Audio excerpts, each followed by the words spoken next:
अस्सलाम वालेकुम जी एस्पिरेंट। आज हम अपनी नई वीडियो में जो जेरेंट के ऊपर है उसमें हाजिर है।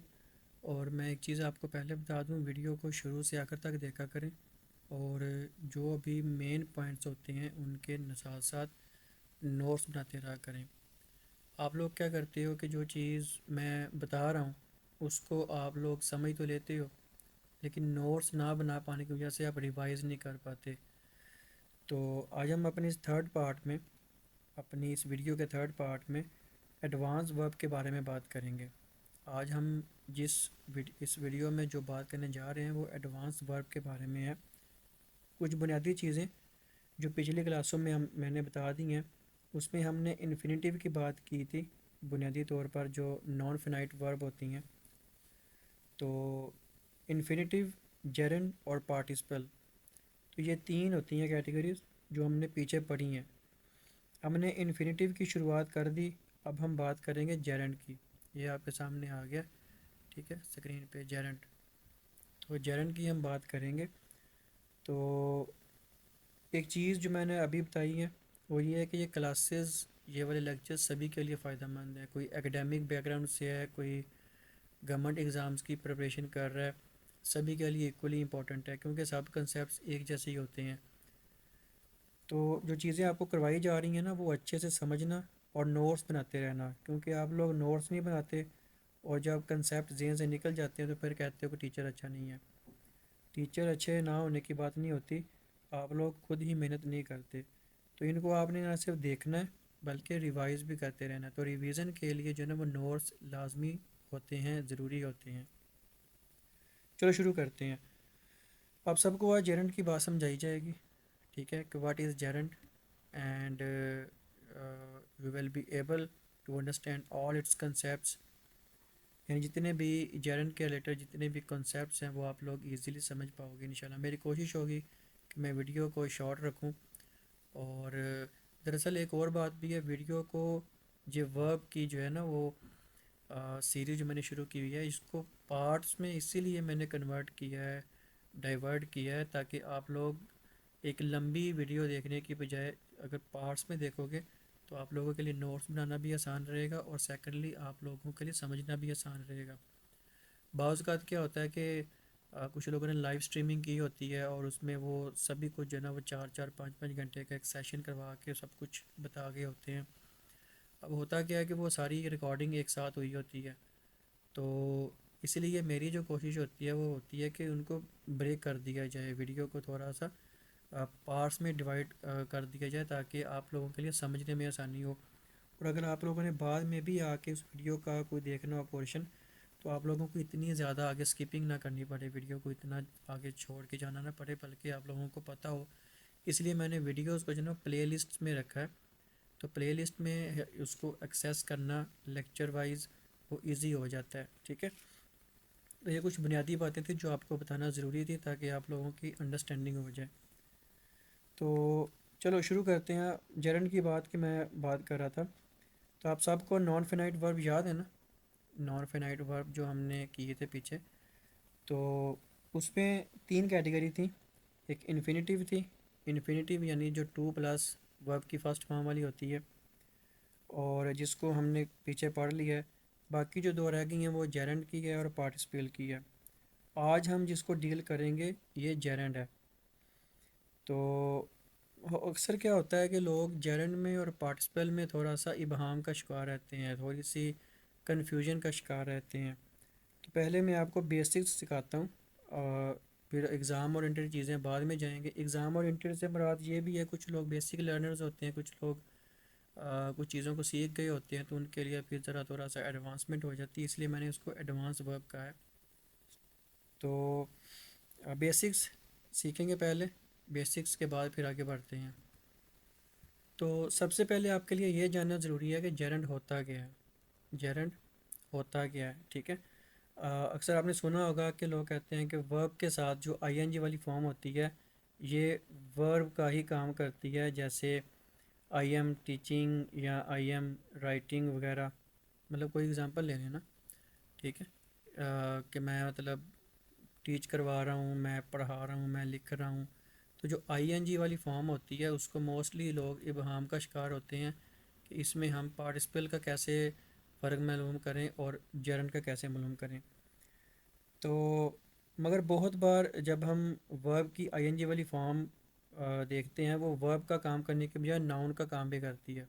वर्ब की जो आईएनजी वाली फॉर्म है, मैंने इसको पीछे वाले लेक्चर्स में बताया हुआ है, V1 V2 V3 V4 V5। तो जो V4 होती है वो आपकी हमेशा आईएनजी वाली फॉर्म होती है, ये हमने पढ़ा है, देखा भी है।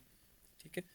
तो जो वर्ब की आईएनजी वाली फॉर्म है, जब वो वर्ब का काम करने की बजाय नाउन का काम करती है, तो उससे हम वर्ब प्लस आईएनजी फॉर्म वाली जो होती है उसको हम जेरेंड कहते हैं। ठीक है।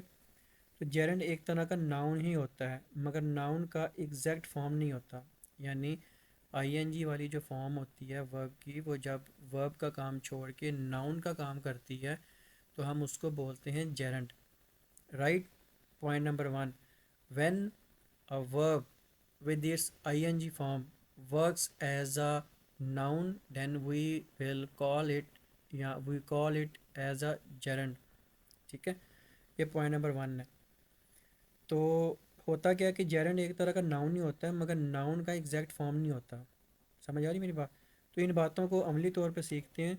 तो जो जेरेंड होता है वो सब्जेक्ट बन सकता है या सब्जेक्ट की पोजीशन पर आ सकता है। जैसे आपके सामने ये एग्जांपल है, walking is a good exercise. Walking is a good exercise. आप एग्जांपल्स देखिएगा, एग्जांपल्स के साथ आपको समझने में ज़रा आसानी रहेगी। मैंने कहा है कि जो जेरेंड होता है वो सब्जेक्ट बन सकता है। अब इस सेंटेंस का सब्जेक्ट कौन है? वॉकिंग है। वॉकिंग है ना, वॉकिंग की बात हो रही है ना। ठीक है। तो यहाँ सब्जेक्ट की पोजीशन पर आ सकता है। दो बातें हैं कि जेरेंड जो है या तो सब्जेक्ट बन सकता है या सब्जेक्ट वाली पोजीशन पे आ सकता है। और आपको पता है कि एक सेंटेंस में जो स्टार्टिंग होता है वो सब्जेक्ट ही होता है। तो दूसरा वाला है वो टीचिंग है। ठीक है। Teaching is a good profession, noble profession, nice profession, कुछ भी कह लें, लेकिन टीचिंग हमसे हमें मतलब है टीचिंग से। अब इसमें गौर करें, इज़ के बाद वॉकिंग नहीं बल्कि इज़ वॉकिंग लिखा हुआ है, वॉकिंग इज़ लिखा हुआ है।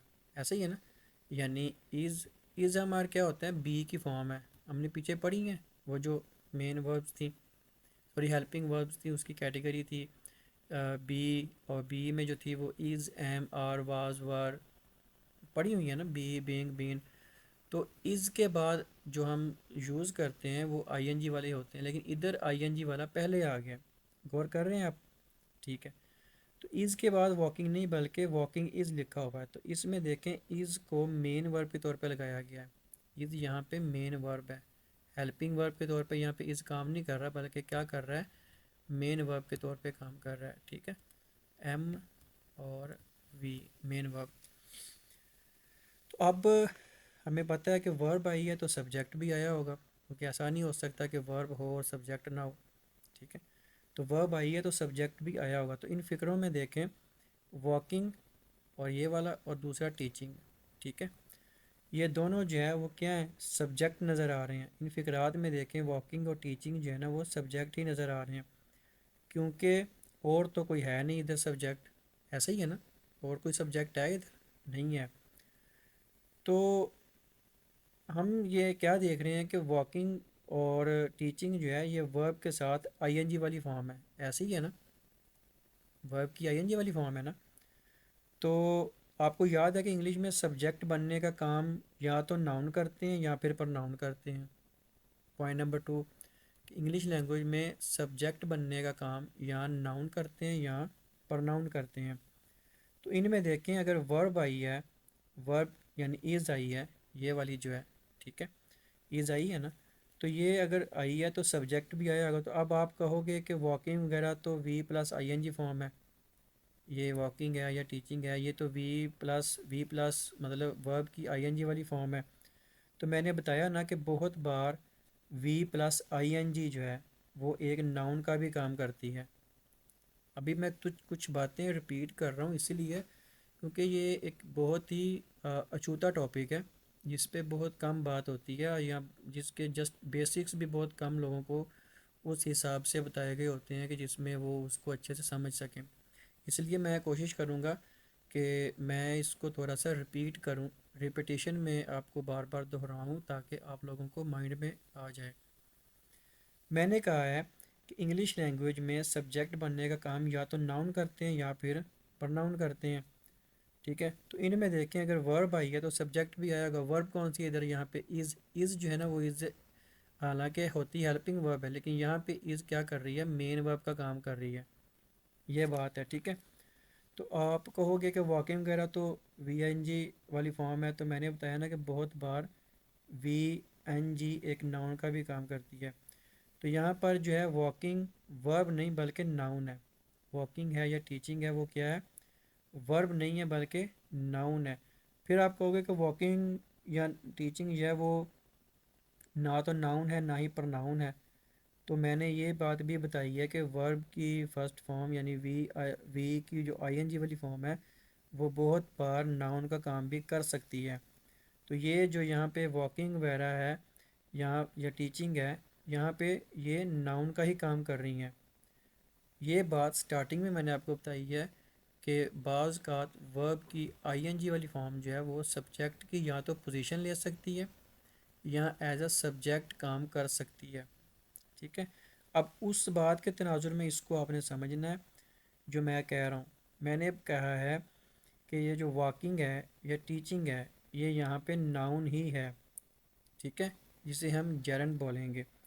तो जो जेरंड होता है वो इंग्लिश में सब्जेक्ट बन सकता है। यहाँ तक समझ आई है? तो आगे बढ़ते हैं। अच्छा, मुझे एक बात बताओ कि वी वन के साथ आई एन जी जब नाउन का काम करती है तो उसे जेरंड कहते हैं। तो मतलब जहाँ जहाँ नाउन आ सकता है वहाँ वहाँ V plus I N G आ सकता है। यानी जहाँ जहाँ जेरंड नाउन सॉरी नाउन आ सकता है वहाँ वहाँ वी की जो आई एन जी वाली फॉर्म है वो भी आ सकती है, क्योंकि एक ही तो बात है। नाउन के सब्जेक्ट बनने का काम तो सब जानते हैं, तो ऑब्जेक्ट बनने का काम कौन कौन करता है, नाउन पर नाउन करता है। तो मतलब जहाँ जहाँ नाउन आएगा वहाँ वहाँ वी एन जी वाली फॉर्म भी आएगी। जहाँ जहाँ नाउन आएगा वहाँ पर वी एन जी वाली फॉर्म भी आएगी। तो इसी तरह जेरंड एक सब्जेक्ट भी बन सकता है और ऑब्जेक्ट भी बन सकता है। ठीक है, जैसे मैं अगर आपको यहाँ पे बता दूँ, इन इंग्लिश लैंग्वेज नाउन और pronoun perform the function of a subject. ये बात याद रखनी है कि इंग्लिश लैंग्वेज में नाउन और प्रनाउन ये काम करते ही एज अ सब्जेक्ट के तौर पे हैं।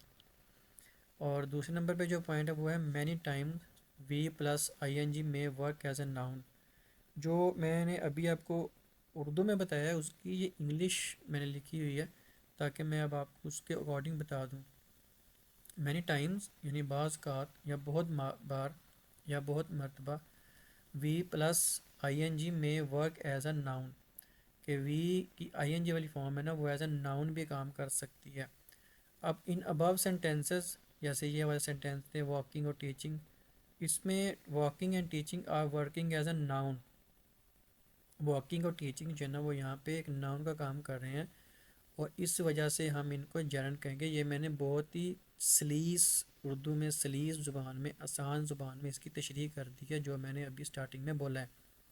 ठीक है, जो मैंने अभी आपको स्टार्टिंग का एक पॉइंट बताया था कि बाज़ का वर्ब जो है वो जब अपना मतलब वर्ब का काम छोड़ के नाउन का काम करने लगे, वर्ब की आईएनजी वाली फॉर्म की बात कर रहा हूँ, तो उसको हम जेरंड बोलते हैं। ठीक है, और वो हमेशा ही सब्जेक्ट का काम करेगा, सब्जेक्ट का काम करेगा या सब्जेक्ट की पोजीशन लेगा। ये बात भी याद रखनी है। ठीक है, इसकी एज एन ऑब्जेक्ट की अगर बात की जाए तो जेरंड में work as a subject as well as an object. यानी जेरंड जो है वो एक सब्जेक्ट के तौर पे भी काम कर सकता है और एक ऑब्जेक्ट के तौर पे भी काम कर सकता है। ठीक है, जैसे इसकी एग्ज़ाम्पल देखो, she likes dancing, I enjoy drinking. अब हमें यहाँ तक समझ आ गई कि एक जेरंड जो है वो सब्जेक्ट और ऑब्जेक्ट दोनों का काम कर सकता है। ठीक है, तो यहाँ पर आप देखो कि यहाँ पे एक वर्ब है शी लाइक्स। लाइक्स से हमें पता चलेगा कि ये सिंपल प्रेजेंट टेंस है, लेकिन आगे बात मेन तो आईएनजी वाली फॉर्म की हो रही है डांसिंग की। ठीक है, या आई एंजॉयड ड्रिंकिंग। अब इनमें देखें लाइक भी वर्ब है और डांसिंग भी, मगर यहाँ पर लाइक्स एक जो है ना वो मेन वर्ब के तौर पे काम कर रही है। लाइक्स, ये देखें शी लाइक्स, ये यहाँ पे क्या है, मेन वर्ब है। ठीक है, एम वी मतलब मेन वर्ब, एच वी मतलब हेल्पिंग वर्ब। तो इनका सब्जेक्ट जो है वो शी और आई है। जैसे इसका सब्जेक्ट शी है और इसका एंजॉयड का सब्जेक्ट जो है वो आई है, ऐसे ही है ना। तो शी क्या पसंद करती है, डांसिंग। तो डांसिंग क्या है, ऑब्जेक्ट है। डांसिंग ऑब्जेक्ट यानी subject verb object. She subject, likes verb, dancing object. बात को गौर से समझना है, फिर आपको समझ आएगी। तो शी क्या पसंद करती है, वो क्या पसंद करती है, वो कोई भी हो सकती है, वो डांसिंग। तो डांसिंग क्या है, एक ऑब्जेक्ट। तो आपने सीखा था कि ऑब्जेक्ट जो है वो हमेशा नाउन पर नाउन होते हैं। तो मैंने अभी बताया ना कि वर्ब की आईएनजी वाली फॉर्म जो है ना वो नाउन ही होती है। यहाँ पर जेरंड का काम कर रही है, यहाँ पर वो जेरंड का काम कर रही है। तो हमने सीखा कि जहाँ जहाँ पर नाउन आ सकता है वहाँ वहाँ पर जेरंड आ सकता है। मैं एक बार फिर से रिपीट कर रहा हूँ, इसको समझिएगा। जेरंड में work as a subject as well as an object. यानी जेरंड का लाजमी ये काम नहीं होता कि वो हमेशा सब्जेक्ट की पोजीशन ले या सब्जेक्ट का काम करे, बल्कि वो एक ऑब्जेक्ट के तौर पे भी काम कर सकता है। उसके लिए मैंने आपको ये दो examples the, she likes dancing. अब इसमें मैंने आपको बताया कि शी जो है वो अब सब्जेक्ट है, लाइक्स जो है वो वर्ब है यानी मेन वर्ब है। ठीक है, और डांसिंग जो है, सॉरी ये लाइक्स जो है वो क्या है यहाँ पे हेल्पिंग वर्ब। तो डांसिंग जो है वो क्या है, वो जेरेंड है। मैं आपको कह रहा हूँ कि लाइक भी वर्ब है और डांसिंग भी वर्ब है, ऐसा ही है ना। लाइक फिफ्थ फॉर्म बनेगी लाइक की, लाइक लाइक्ड लाइक्ड, उसके बाद लाइकिंग, फिर उसके बाद लाइक्स। तो इसी तरह डांस डांस डांस, या मतलब जो भी उसकी सेकंड थर्ड और उसके बाद फोर्थ में डांसिंग और उसके बाद फिफ्थ में डांसेस आएगा। शी लाइक्स, तो डांसिंग यहाँ पे क्या है, ऑब्जेक्ट है। डांसिंग भी यहाँ पे ऑब्जेक्ट। तो लाइक जो है ना वो क्या है यहाँ पे, मेन वर्ब है। लाइक्स यहाँ पे मेन वर्ब है, ये बात याद रखनी है। लाइक यहाँ पे मेन वर्ब का काम कर रही है। तो इनका जो सब्जेक्ट है, लाइक्स का सब्जेक्ट क्या है, शी। तो वो, और इसका एंजॉयड का सब्जेक्ट क्या है, आई, वो। ठीक है, ये इन दोनों का सब्जेक्ट है। तो शी क्या पसंद करती है, डांसिंग। डांसिंग क्या है, ऑब्जेक्ट है। तो आपने सीखा था कि ऑब्जेक्ट जो है, यानी ये जो ऑब्जेक्ट है ये हमेशा नाउन पर नाउन के ही होते हैं। ऐसा है कि ऑब्जेक्ट जो है ना वो नाउन पर नाउन होते हैं। तो मैंने अभी ये भी बताया था कि वर्ब की आईएनजी वाली फॉर्म जो है ना वो नाउन ही होती है। तो यहाँ पर जेरंड का काम कर रही है। हमने सीखा कि यहाँ यहाँ पर नाउन आ सकता है, वहाँ वहाँ पर जेरंड आ सकता है। यहाँ जहाँ पे नाउन आएगा वहाँ वहाँ पे जेरंड भी आएगा। चलो अब मैं आपको ज़रा इससे भी आगे और नई नई चीज़ें सिखाता हूँ। जैसे ये देखें, प्रेपोजिशन, ठीक है, प्लस ऑब्जेक्ट, ये जेरंड का सारा चैप्टर है। आपको पता है कि प्रेपोजिशन के बाद हमेशा क्या आता है, प्रेपोजिशन के बाद क्या हमेशा प्रेपोजिशन के ऑब्जेक्ट होते हैं। जी, सादा सी बात है, समझना ज़रा। ठीक है, मैंने पूछा क्या प्रेपोजिशंस के बाद हमेशा प्रेपोजिशन के ऑब्जेक्ट होते हैं।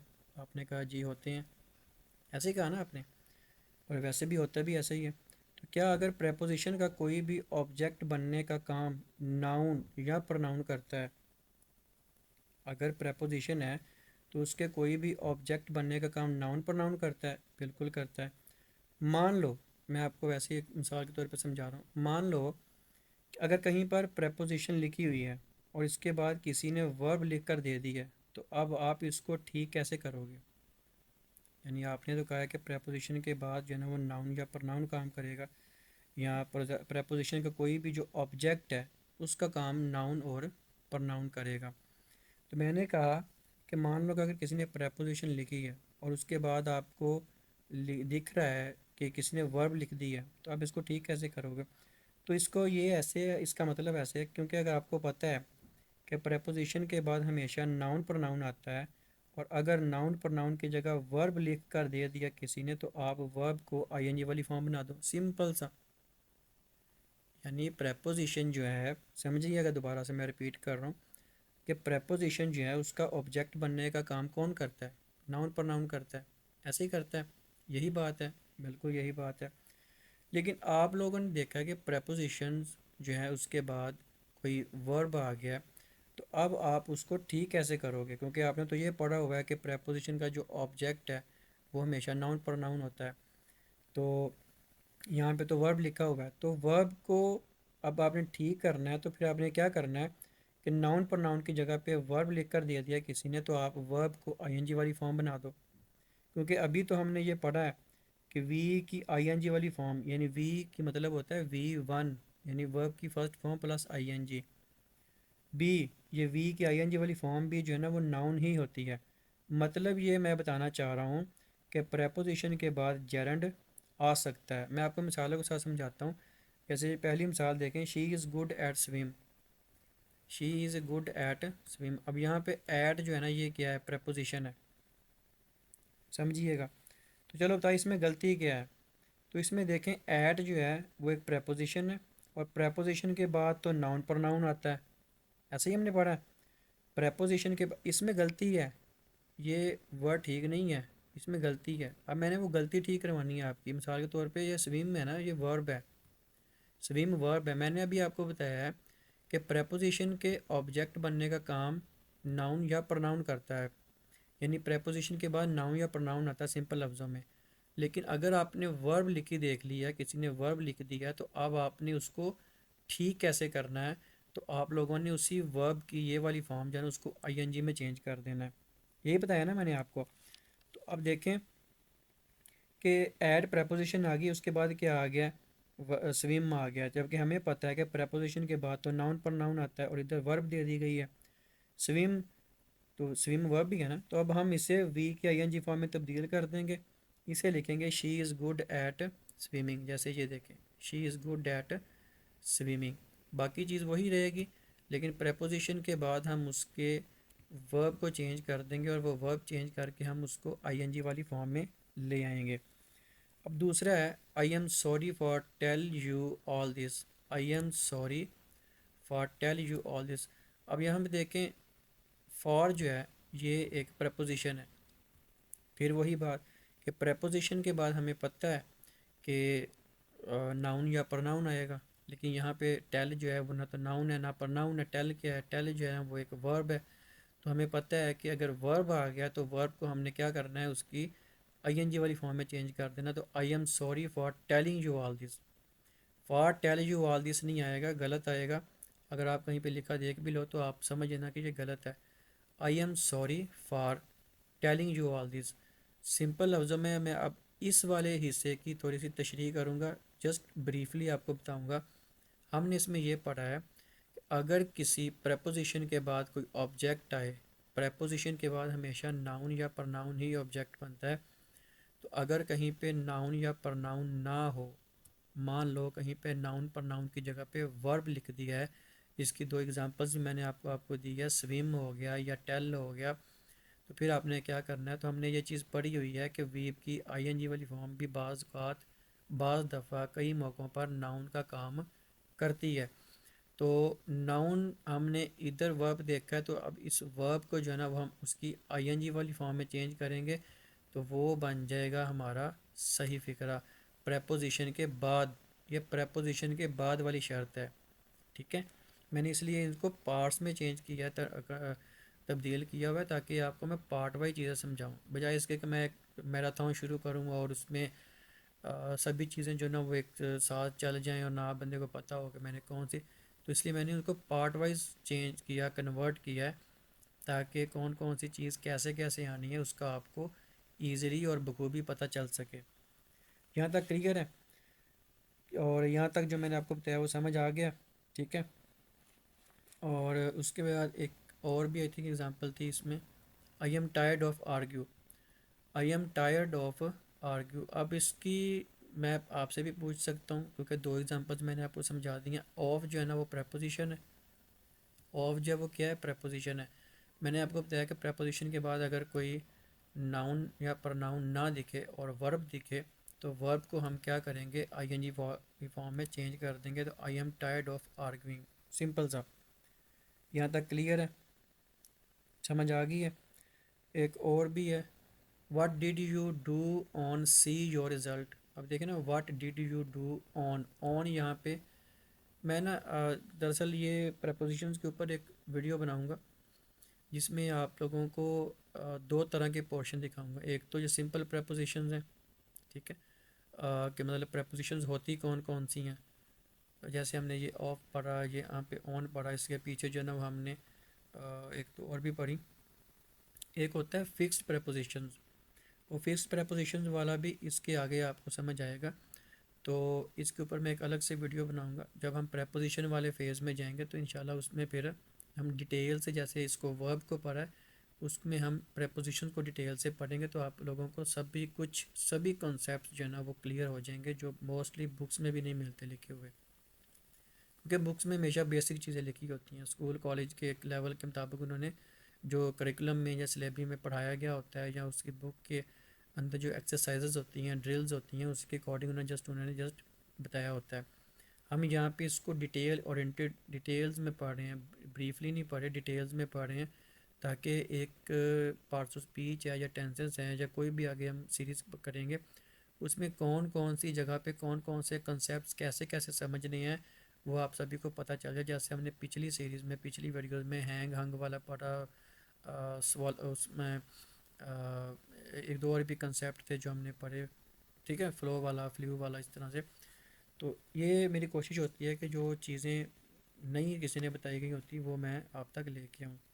आई होप सो कि यहाँ पर ये वाला चीज़ आपको नज़र आ गया होगा कि यहाँ पे क्या मिस्टेक है। तो what did you do on, तो ऑन के बाद यहाँ पे हमें पता है कि ऑन प्रपोजिशन है, प्रपोजिशन है तो इसका मतलब है कि आगे नाउन या प्रनाउन होना चाहिए। नाउन प्रनाउन नहीं है, बल्कि सी जो है ना वो क्या है, वर्ब है। तो वर्ब की हमें उसको नाउन में कन्वर्ट करने के लिए उसको हम करेंगे सीइंग, लिख देंगे what did you do on seeing your result, यानी अपना रिज़ल्ट देखने पे तुमने क्या किया। तो यहाँ तक समझ आ गई है। एक बात याद रखनी है कि सी में आईएनजी वाली वर्ब नहीं लगती जब वो वर्ब होती है। जैसे आई एम सीइंग दिस, ये कहना गलत होता है।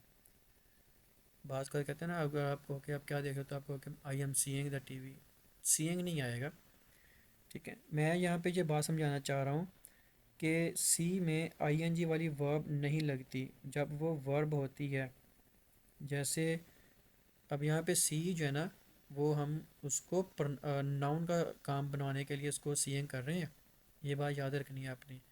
ये नहीं है कि सी को हमने जस्ट उठा के आईएनजी वाली फॉर्म लगा दी है, बल्कि हम इसको सीइंग को यहाँ पे नाउन का या प्रनाउन का जो है ना वो एक मुकाम देने के लिए उसको लगा रहे हैं। क्यों? क्योंकि हमसे पहले जो है ना हमें पता है कि ऑन लगा हुआ है, ऑन जो है ना प्रपोजिशन है, तो प्रपोजिशन का ऑब्जेक्ट जो है वो हमेशा नाउन या प्रनाउन ही होता है। यहाँ तक मैं दो तीन बार रिपीट कर चुका हूँ बात को, आई थिंक सो। अब हम जो है ना वो नेक्स्ट टाइप की तरफ बढ़ते हैं आगे। अभी तक के जो अभी तक जो लेक्चर हुआ है जो 28 मिनट का, उसमें दो चीज़ें मिस्ड हो गई हैं।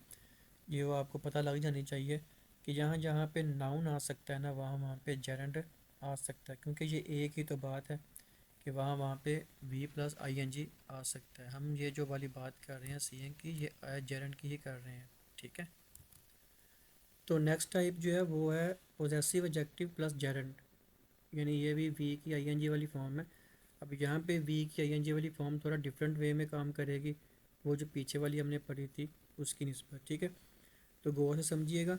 आपको याद हो अगर मैंने स्टार्टिंग में जो ब्रीफली आप लोगों को नाउन प्रोनाउंस बताए थे, तो उसमें मैंने आपको बताया था, जो हमने प्रोनाउन वाला चैप्टर पढ़ा था, कि माइन एंड माई, जैसे ये लिखा हुआ है माई एंड माइन, इनके दरमियान कोई फ़र्क बताया था। आर एंड आर्स के दरमियान भी कोई फ़र्क बताया था। मतलब माई और आर के आर वगैरह, ये आर भी बोलते हैं, कई लोग आवर्स भी बोलते हैं, ठीक है। तो जो प्रोनाउंसिएशन आपको ठीक लगती है आप उसके अकॉर्डिंग उसको कैरी कर सकते हो। मतलब इसमें आप देखें कि ये माई और आवर जो है इसको हम बोलते हैं पोजेसिव एडजेक्टिव, ठीक है। और आवर्स और माइन जो है इसको हम बोलते हैं पोजेसिव प्रोनाउंस। ऐसा ही था। और मैंने इनके दरमियान एक फ़र्क भी बताया था, अगर आप लोगों को याद हो। तो याद करो मैंने बताया था कि इनके दरमियान, यानी ये वाला जो है माई और आवर, इनके दरमियान जो है वो एक नाउन आता ही आता है। इसके बाद क्या आता है, नाउन आता ही आता है। तो जबकि माइन, यानी ये वाला माइन और आर्स, इसके बाद कोई भी नाउन जो है ना वो नहीं आता। यानी आप ये वाला जो है ना माई जैसे हो गया, इसको आप अकेला नहीं लिख सकते, इसके बाद आपको लिखना ही पड़ेगा। जैसे my car, my house, my teacher, my etcetera जो भी है, इसके आप इसको अकेला नहीं लिख सकते। तो ये हमेशा अपने साथ नाउन जो है ना वो लेके ही आएगा। तो इसी तरह का मामला आवर के साथ है, लेकिन आवर्स और माइन के साथ ऐसा मामला नहीं है। इनके दरमियान आगे कोई भी नाउन नहीं आएगा, ये इन दोनों की पहचान है। तो ये पोजेसिव एडजेक्टिव्स ये वाले हैं, ठीक है। ये कुछ लिखे भी हुए मैंने लिखे। तो वैसे इसका चार्ट था मेरे पास, लेकिन मैंने उस चार्ट को इसमें ऐड नहीं किया। मैंने कहा कि मैं ऐसे ही आपको लिख दूँ ताकि आपके लिए आसानी रहे, क्योंकि जो मेन बात हम कर रहे हैं वो बजाय इसके कि चार्ट में इधर डालता फिर उसको डिटेल में बताता तो वो ज़रा बात लंबी हो जाती। हम जो चीज़ समझना चाह रहे हैं वो जस्ट इसको हमने ब्रीफली समझना है। यानी तो हमें समझ क्या लगी कि पोजेसिव एडजेक्टिव्स यानी ये वाले जो हैं इनके बाद नाउन आना ही है, जबकि पोजेसिव प्रोनाउंस के बाद नाउन नहीं आना। तो ये वाली बात याद रखिएगा कि इंग्लिश लैंग्वेज में पोजेसिव एडजेक्टिव्स जो हैं, जैसे ये वाले हैं my, our, your, his, her, its, their, ये वाले जो ना पोजेसिव एडजेक्टिव्स हैं, तो इन सब के बाद हमेशा नाउन आता है। तो मान लो कि अगर नाउन नहीं लिखा, कोई वर्ब लिखा है, वही वाली जो पीछे वाली हमने बात पढ़ी थी कि बाज़ का हमने जब पढ़ा था कि वी की आईएनजी वाली फॉर्म को हमने कैसे उसमें कैसे हमने एक वर्ब को चेंज करना है कि अगर पीछे प्रेपोजिशन आई है तो वो प्रेपोजिशन वाला था। ये पोजेसिव एडजेक्टिव वाला मामला है, इसमें भी आईएनजी वाली फॉर्म ही यूज़ हो रही है। तो इसलिए ज़रा इसको भी गौर से समझिएगा। तो अब मान लो कि अगर नाउन नहीं लिखा, कोई वर्ब लिखा है, यानी ये वाले पोजेसिव एडजेक्टिव्स आ गए हैं और इसके बाद जो है वो कोई नाउन नहीं लिखा बल्कि वर्ब लिखा है। जैसे हमने पीछे प्रेपोजिशन वाले में पढ़ा था कि अगर प्रेपोजिशन आ गई है, प्रेपोजिशन के जो ऑब्जेक्ट्स होते हैं वो हमेशा नाउन पर नाउन होते हैं। तो मान लो कि अगर कोई नाउन पर नाउन नहीं है, वर्ब आ गया, तो फिर हमने उस वर्ब को वर्ब की आईएनजी वाली फॉर्म में कन्वर्ट कर देना है, उसको नाउन बनाने के लिए या प्रोनाउन बनाने के लिए। यहाँ पे मामला पोजेसिव एडजेक्टिव्स का है कि अगर पोजेसिव एडजेक्टिव आ गया है जिसके बाद हमेशा कोई नाउन आता है, तो ये वाले पोजेसिव एडजेक्टिव्स हैं, ठीक है। ये भी आप बेशक लिख लीजिएगा। तो इसके बाद अगर कोई नाउन की बजाय वर्ब आ गया फिर क्या करेंगे, तो यही बात हमने इसमें समझनी है। जैसे हमने पीछे वाले में इजीली समझी थी, इसमें भी इंशाल्लाह आप इजीली समझ पाओगे। तो अगर वह वर्ब लिखा है तो उसे नाउन बना सकते हो, इसमें कौन सा देर लगती है, बस उसको वर्ब की आईएनजी वाली फॉर्म में ही चेंज करना है। जैसे ये है, वर्ब की आईएनजी वाली फॉर्म में ही उसको चेंज करना, जैसे हमने पीछे किया था, बस हो गया काम। यही मैं समझा रहा हूँ कि यहाँ पर नाउन नहीं दिया गया किसी पोजेसिव एडजेक्टिव के बाद, पोजेसिव एडजेक्टिव्स ये वाले, ठीक है, उसके बाद कोई नाउन नहीं दिया गया, कोई वर्ब आ गया है, तो उसको हमने वर्ब की आईएनजी वाली फॉर्म में चेंज कर देना। तो वो जो वर्ब की आईएनजी वाली फॉर्म है वो हम किस में चेंज हो जाएगी, जेरंड में चेंज हो जाएगी, वो जेरंड में कन्वर्ट हो जाएगी। उसको फिर हम आईएनजी वाली फॉर्म जिस तरह अपने साथ प्रेजेंट के कुछ लेके आती है या बी की फॉर्म लेके आती है, इज़, एम, आर, वाज वगैरह, वो उसमें फिर हम उसको कन्वर्ट हम नहीं कहेंगे बल्कि हम उसको फिर जेरंड कहेंगे। ये बात भी याद रखनी है कि अगर कोई वर्ब को आप अपने फ़िक्रे को दुरुस्त करने के लिए चेंज कर रहे हो उसकी आईएनजी वाली फॉर्म में कन्वर्ट करके, तो फिर वो आईएनजी वाली फॉर्म जो है ना वो जेरंड बन जाएगी। ये बात याद रखनी है, ठीक है। इसकी एग्ज़ाम्पल देखते हैं। पहली है you should not mind hers coming late. You should not mind hers coming late. अब यहाँ पे कमिंग जो है ना वो एक वर्ब तो नहीं, एक वर्ब तो है नहीं, नहीं है क्या, ये वाली जो यू शुड नॉट कमिंग, ये वाली है ना कमिंग, ये पे कमिंग जो है ना वो क्या है। अब यहाँ पर कमिंग एक वर्ब तो है नहीं, क्योंकि अगर ये वर्ब होती तो अपने पहले is, am, are, was, were, etcetera वो लेके आती। ऐसा ही है, इज़, एम, आर हमेशा आपको पता है कि हेल्पिंग वर्ब के तौर पे काम करते हैं। जब ये हेल्पिंग वर्ब के तौर पे काम करेंगे तो जो उसके बाद आईएनजी वाली बात है वो हमेशा ही उसमें मेन वर्ब के तौर पे काम करेगी। जैसे he is reading, I am going, I am walking, तो इज़ एम आर के बाद आपकी बात जो है ना वो आईएनजी में कन्वर्ट हो जाएगी। लेकिन यहाँ पे तो आईएनजी जो है ना वो ये जो कमिंग है वो एक वर्ब तो है नहीं, क्योंकि अगर ये वर्ब होती तो आपने पहले इज़ एम आर वगैरह लेकर आती। अब इसमें यू सब्जेक्ट है, ये वाला जो है ना आपका, ये यू जो है ना वो क्या है, सब्जेक्ट है।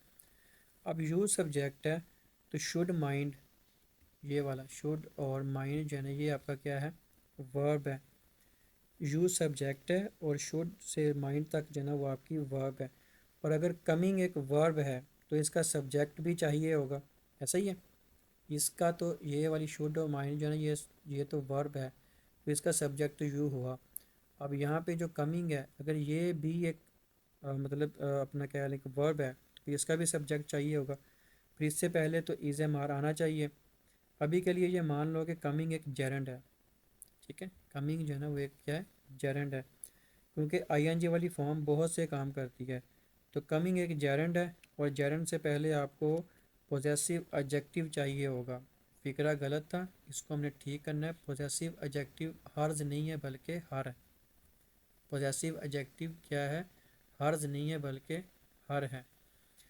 तो इसलिए पोजेसिव एडजेक्टिव कभी भी हर नहीं बल्कि हर होता है। तो यहाँ पर हम इसको हर्ज को चेंज कर देंगे, हर में कन्वर्ट कर देंगे उसको हर के साथ, ठीक है। तो आपको ये भी पता है कि पोजेसिव एडजेक्टिव के बाद नाउन आता है या जेरेंड आता है, ये आपको पता चल गया। ये तो आपको पता चल गया ना, जो मैं अभी मैंने आपको स्टार्ट में बताया है कि यहाँ पर पोजेसिव एडजेक्टिव आएगा, वहाँ पर नाउन आएगा। और नाउन जो है ना वो बाज़ का जेरेंड भी उसी का ही काम करता है। और हमने वर्ब की आईएनजी वाली फॉर्म चेंज ही इसलिए करनी है कि उसको वर्ब को जो है ना वो जेरेंड बनाने के लिए। अब एक और एग्जांपल देखो, my teacher didn't object to me using the calculator. Didn't भी बोलते हैं, डेंट भी बोलते हैं, डिड नॉट की शॉर्ट फॉर्म है ये माई टीचर। अब इसमें देखें टीचर, माई टीचर जो है ना ये वाला, ये क्या है, सब्जेक्ट है। माई टीचर क्या है, सब्जेक्ट है। और उसके बाद क्या है कि डिड नॉट ऑब्जेक्ट, ये वाला आपका वर्ब है, एक्शन है ना, ऑब्जेक्ट नहीं किया उन्होंने। तो वर्ब जो है ना वो एक्शन की बात करता है, स्टेट की बात करता है। तो अब माई टीचर यहाँ पे सब्जेक्ट है, डिड नॉट ऑब्जेक्ट जो है ना वो यहाँ पे वर्ब है। तो अब आपका वर्ब है, अब आगे देखें इसमें यूजिंग आया है, यूजिंग आया, to me using, to me using. तो क्या यूजिंग एक वर्ब है, नहीं, क्योंकि अगर ये वर्ब होता तो इससे पहले कोई हेल्पिंग वर्ब होनी चाहिए थी, जैसे is, am are, was, were, be, being, been, etcetera. ये हेल्पिंग वर्ब होनी चाहिए थी अगर ये यहाँ पे यूजिंग जो है वो एक वर्ब का काम कर रहा होता। तो चलो मान लो जैसे हमने पीछे माना था कि ये जेरेंड है, यूजिंग जो है ना वो जेरेंड है। अभी के लिए मान लो कि ये यूजिंग जो है ना वो जेरेंड है, क्योंकि यानी नाउन है ये, क्योंकि आपने वही सीखा है, ऐसे ही सीखा है ना आपने कि पोजेसिव एडजेक्टिव्स के बाद क्या आएगा, नाउन आएगा। नाउन नहीं आ रहा, वर्ब आ रहा है, तो हम उसको जो है ना वो चेंज करेंगे। अब यहाँ पे क्योंकि ये ऑलरेडी यूजिंग लिखा हुआ है, तो अब हमारी गलती यहाँ पे है मी वाली में, ठीक है, मी वाली में गलती है। एक चीज़ और मैं यहाँ पे रिमाइंड करवा दूँ, इससे पहले जो हमने पीछे वाला पढ़ा था प्रेपोजिशन वाला, प्रेपोजिशन प्लस ऑब्जेक्ट, उसमें हमने क्या किया था, प्रेपोजिशन के अकॉर्डिंग हमें पता था कि उसका ऑब्जेक्ट जो है वो नाउन प्रोनाउन होता है। मैं थर्ड टाइम ये रिपीट कर रहा हूँ कि प्रेपोजिशन के बाद क्या होता है, नाउन या प्रोनाउन होता है, क्योंकि प्रेपोजिशन का ऑब्जेक्ट नाउन प्रोनाउन होता है। और अगर नाउन प्रोनाउन नहीं है, वर्ब आ गया, तो हम वर्ब को आईएनजी वाली फॉर्म में कन्वर्ट करेंगे, उसको जेरेंड बनाएंगे। जेरेंड भी बाज़ का नाउन का काम करता है, तो हम उसको नाउन बना देंगे, तो वो हमारा फिगर चेंज हो जाएगा। अब यहाँ पर मसला थोड़ा सा उल्टा है। यहाँ पे कमिंग यानी आईएनजी वाली फॉर्म ऑलरेडी आई हुई है, लेकिन यहाँ पे अब पोजेसिव एडजेक्टिव जो है ना वो चेंज किए हुए हैं उन्होंने। हमें पोजेसिव एडजेक्टिव का भी पता है, पोजेसिव प्रोनाउंस का भी पता है। तो हमें ये भी कुलिए का पता है कि पोजेसिव एडजेक्टिव्स के बाद नाउन आता है, और अगर नाउन नहीं आया तो उसके बाद वर्ब आ गई है, तो वर्ब को हम आईएनजी वाली फॉर्म में चेंज कर देंगे। अब यहाँ पे क्योंकि ऑलरेडी आईएनजी वाली फॉर्म लगी हुई थी, तो हम इसको गलती कह रहे हैं, क्योंकि यहाँ पे पोजेसिव एडजेक्टिव नहीं लगा हुआ। अगर यहाँ पे पोजेसिव एडजेक्टिव लगा होता है, यहाँ पे वर्ब की सिंपल फॉर्म लगी होती, उसको फिर हम आईएनजी वाली फॉर्म में चेंज करते हैं उसको ठीक करने के लिए। लेकिन क्योंकि यहाँ पे आईएनजी ऑलरेडी लगी हुई है, अब यहाँ पे गलती हमारी यहाँ पे है। तो हमें पता है कि पोजेसिव एडजेक्टिव्स के बाद जेरेंड आएगा यानी नाउन आएगा, तो वो हम यहाँ पे देखेंगे कि पोजेसिव एडजेक्टिव मी का जो है ना वो माई है। आई, माई, मी एक्सेट्रा आप जब भी जानते हैं, ठीक है। तो यहाँ पे इसलिए हमें पता चल गया कि यूजिंग जो है ना वो मतलब मेन वर्ब के तौर पे या वर्ब के तौर पे काम नहीं कर रहा, बल्कि यहाँ पे वो एक जेरेंड के तौर पे काम कर रहा है। तो हमें ये चीज़ होगी कि अगर नाउन है तो नाउन को क्वालिफाई कौन करता है, वो पॉजिटिव एडजेक्टिव करता है। तो यहाँ पर फ़िक्रे में से मी हट जाएगा और माई लग जाएगा। अब यहाँ पर एक इतराज़ कर सकते हैं लोग कि जैसे माई टीचर एक सब्जेक्ट है ये, ठीक है, माई टीचर एक सब्जेक्ट है जिसकी वर्ब जो है वो डिड नॉट ऑब्जेक्ट है, यहाँ तक समझ है। तो वो एतराज़ ये कर सकते हैं कि वो तो ठीक है कि यहाँ पर यूजिंग एक नाउन है यानी जेरेंड है, और जेरेंड को क्वालिफाई करते हैं पोजेसिव एडजेक्टिव्स। तो हम मी को हटाकर माई लगा देंगे, मगर इससे पहले टू आ गया। टू प्रपोजिशन है, टू क्या है, प्रपोजिशन है। तो हमें यहाँ पे क्या पता चला, हमने पीछे पढ़ा हुआ था कि यहाँ पे प्रपोजिशन आएगी, प्रपोजिशन वाला पढ़ा था ना, preposition plus object V plus ING वाली। तो यहाँ पे प्रपोजिशन है तो इसके बाद तो ऑब्जेक्टिव केस जो है ना वो आएगा, और ऑब्जेक्टिव केस जो उसका होता है वो हमेशा नाउन या प्रोनाउन होता है। तो इसकी मतलब यहाँ पे हम ये जो टू मी यूजिंग है ना, ये सारा ही उसका ऑब्जेक्ट बना देंगे, ठीक है। तो अब इसमें हमें ये पता चल गया कि अगर ऐसा मामला हो तो फिर हम उसको सारे को, जैसे इसमें टू माई, टू के बाद आगे माई आएगा ना, सारी बातें मी को तो हमने चेंज कर दिया माई के साथ। तो माई यूजिंग जो है ना वो हमारा पूरा एक केस बन जाएगा, ठीक है। हम इस पूरे को जो है ना वो ऑब्जेक्ट मानेंगे। तो माई यूजिंग जो है ना, इसमें अब जो मेन ऑब्जेक्ट है वो यूजिंग है। मेन ऑब्जेक्ट क्या है हमारा, कुछ खैर वो ये वाली बात इतनी इम्पोर्टेंट नहीं थी, लेकिन क्योंकि एतराज़ वगैरह हो सकता था तो मैंने इसलिए सोचा मैं इसको बता दूँ। तो ये वीडियो को हम इधर समेटते हैं। इसके बाद इसकी नेक्स्ट टाइप और कुछ मज़ीद नए कंसेप्ट इसी के बारे में जो है ना वो हम इंशाल्लाह नई वीडियो में लेकर आएंगे। तब तक करिए हमारे साथ बने रहिएगा, और चैनल को जो नए सब्सक्राइब लोग हैं वो लाजमी सब्सक्राइब कीजिएगा। वीडियो अच्छी लगी हो तो शेयर किया करें, और अगर कोई सजेशन हो हमारे काम के रिलेटेड, कंटेंट के रिलेटेड, तो वो लाजमी हमें कमेंट बॉक्स में बताया करें, या हमें हमारे नंबर्स पे भी आप एक्सेस कर सकते हैं, ठीक है। अ, इसके इंग्लिश के अलावा ऑनलाइन आप एमए की या बीएस इंग्लिश की क्लासेस लेना चाहते हैं तो भी हमसे कांटेक्ट करें। Thank you.